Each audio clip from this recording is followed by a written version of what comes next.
You're not a criminal. Not yet. You're a math guy with a good memory and a talent for reading people across a table. You dealt blackjack through college at a riverboat casino 40 minutes outside the city. You know the edge on every game. Blackjack, 0.5% for the house if the player is perfect. Roulette, 5.26% on the American wheel. Three-card poker, 3.37%. The house doesn't need to cheat. The house just needs time. Given enough hands, enough spins, enough rounds, the math always collects. You know this better than anyone in the room. That's why you're always on this side of the table. You get promoted to pit boss at 24. You watch the floor. You watch the players. You watch the money. You get good at spotting the counters, the cheats, the tells that someone is more dangerous than they look. Your manager calls you the human camera. You take it as a compliment. You work there for 3 years and you learn everything the casino will teach you. And then you hit the ceiling and the ceiling is low and you can see it clearly. The shift supervisor above you has been there 11 years. The floor manager above him has been there 19. Nobody leaves. Nobody moves. The riverboat runs the same games the same way it has run them since it opened. And it will run them the same way until it closes, and nobody in this building is getting rich except the people who own it. You start running a poker game on Friday nights. It's small. 6 guys, your apartment, a folding table you bought at a sporting goods store. You take 3% of every pot. That's the rake. It barely covers the beer. But the game is good and the guys tell other guys, and 8 months later the folding table isn't big enough and you're turning people away at the door of a 2-bedroom apartment that now has 4 tables and a guy named Devin on the door, who checks faces before he opens it. You quit the riverboat on a Tuesday morning. Your manager shakes your hand and says you've got a real future in this industry. You smile and you don't correct him. The first real location is a storage unit. Not where you run the game, where you run the money. The game moves. That's the first rule you make and the rule you never break. Friday, it's the back room of a restaurant. Saturday, it's a loft above a dry cleaner whose owner takes $800 a week and asks nothing. Sunday, it's a warehouse space you rent under an LLC formed in Nevada by a lawyer you've never met in person, who handles 3 other clients you've never heard of. The game is always somewhere different. The players get a text 2 hours before. Just an address, nothing else. This is not paranoia, this is logistics. You are a math guy. You understand that the house edge only works if the house stays open. You add games, not just poker. Blackjack with a real shoe, 6 decks, continuous shuffle machine you bought from a casino supply liquidator in Louisiana. Baccarat for the players who want to feel like they're in Macau. A craps table that took 4 men to move up a freight elevator. You hire dealers, real ones. You find them the same way the riverboat found you. Underpaid people who know the game's cold and want more than a ceiling they can see from where they're standing.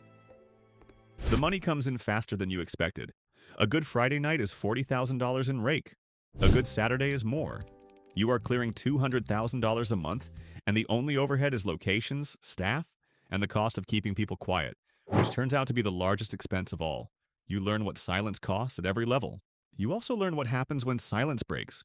A dealer named Carlos works your Saturday room for 4 months. He is good. Clean hands, fast shuffle, never short on a payout. One Saturday, he doesn't show. You send a text, no response. Sunday, nothing. By Monday, you know without being told. Someone got to him first, not the police. A player who recognized him from another room across town and made a conversation Carlos should not have had. You don't know what Carlos said or to whom. You don't ask. You pay out the rest of his month in cash through Devin, and you find a new dealer and you add a rule. No dealer works 2 rooms in the same city. The knowledge they carry stays in one place.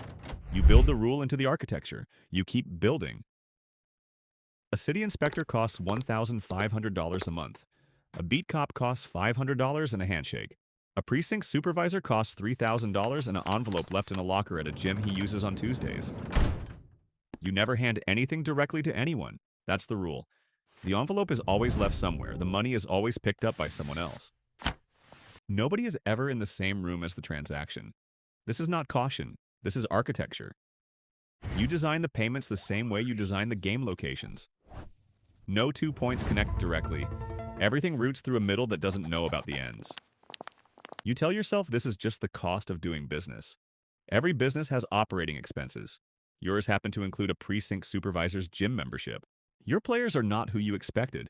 You thought underground meant desperate, dangerous, cash-strapped men who couldn't get a marker at a real casino. Some of them are, but most of them are not. Most of them are accountants, contractors, a periodontist from the suburbs who drives 40 minutes each way and tips the dealers better than anyone in the room. A city councilman who plays baccarat badly and cheerfully, and whose presence in your room you understand immediately is both an asset and a liability, depending entirely on which way the wind blows. You don't ask why they come to you instead of the riverboat. You already know. The riverboat has cameras on every inch of the floor. The riverboat reports large cash transactions. The riverboat's players club tracks every hand they play and every dollar they lose, and that information lives in a server somewhere that is not theirs. Your room has none of that. Your room is a room where a city councilman and a periodontist can lose $30,000 on a Saturday night, and the only record of it is in your head. Privacy is the product. The games are just the reason to buy it. You think about that for a while after the first high-end night. $40,000 in rake, and the room is quiet and efficient, and everyone in it is comfortable in a way they are not comfortable at the riverboat. The riverboat watches them. You provide the experience of not being watched. That is worth more than the games. It is worth more than the dealers or the tables or the location. The invisibility is the inventory, and you have figured out how to manufacture it at scale, and that realization feels cleaner and more satisfying than anything you felt standing on the other side of that folding table. You do not examine that feeling too closely. By the end of the second year, you have 3 rotating locations running simultaneously on weekends, and a 4th that operates Wednesday through Thursday for the high-end players who don't want to share a room with the Friday crowd. You have 14 employees. You know most of them by first name only. Devin is still on the door. Devin's last name is none of your business, and you have made that clear from the beginning. The operation is clean. You have made it clean the way you made everything else. Through math, through architecture, through understanding which variables introduce risk and eliminating them before they become problems. Then the problem arrives that you didn't design for. His name is Petrov, and he finds you the way serious people always find things they are looking for, which is to say you never know exactly how.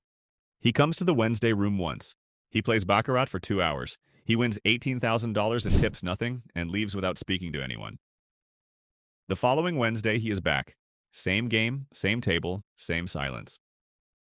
Third Wednesday, he arrives with 2 men who stand near the door in the specific way that men stand near doors when their job is to be near doors. After the session, he asks to speak with whoever runs the room. Devin looks at you across the floor. You walk over. Petrov tells you he runs a similar operation, larger. He names 3 cities. He tells you your Wednesday room is inside territory he considers his. He says this the way you would say the weather, a fact about the world requiring no particular emphasis. He says he is not interested in a conflict. He is interested in a conversation about structure.